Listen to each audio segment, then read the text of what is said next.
All right, we've got a viewer from Benson who wants to talk about an issue that actually we have not had come up over the course of the last few months, but it has been in the news elsewhere. So whether anything was done in this session or might be done in the future, here it is. Should Minnesota be one of the pioneering states to label GMO food products, in other words, genetically modified food organisms, and whether they should be labeled? There have, of course, been controversies in other states about that.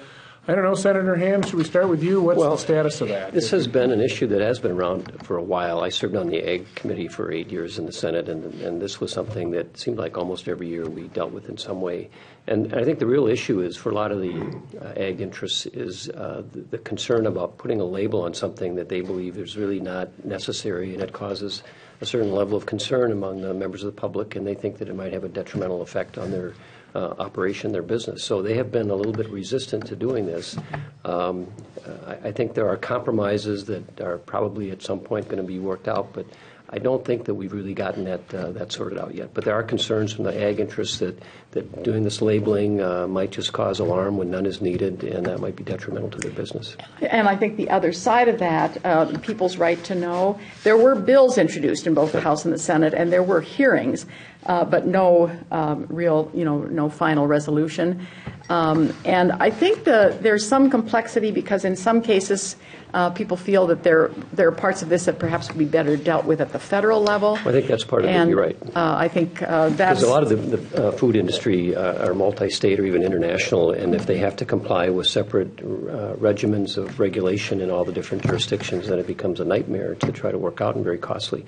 But this has been a debate for a number of years. You talk to they bring in their witnesses and they talk about there's no evidence that there's any problem with having a genetically modified product, but there's always that debate. But I think at some point there probably will be some change, but it's going to have to be something that the ag industry is going to be able to live with. They're just such a big part of our economy, we just can't afford to not take that into consideration. We have enough things that go wrong from time to time that I think cause suspicion in the minds of people, and so there is always this pushback about the right to know, and when it's a food source, I think we're particularly concerned. Representative Scott, your thoughts on this? I guess I would tend to agree with Senator Han. This probably is going to have to be taken up at the federal level because we don't get all of our food from Minnesota, and so we're going to slap a label on everything that comes through across the state lines, and then logistically, how do you do that? I think, again, we have to work in cooperation with the ag community, and we have to really look at the science. Well, I personally try to eat organic as much as I can and locally grown food, and I think a lot of my constituents are concerned about GMO and would like to see a labeling process. And I know at the food co-op where I shop, they don't sell genetically modified foods. So there is a segment of the population that is concerned about this.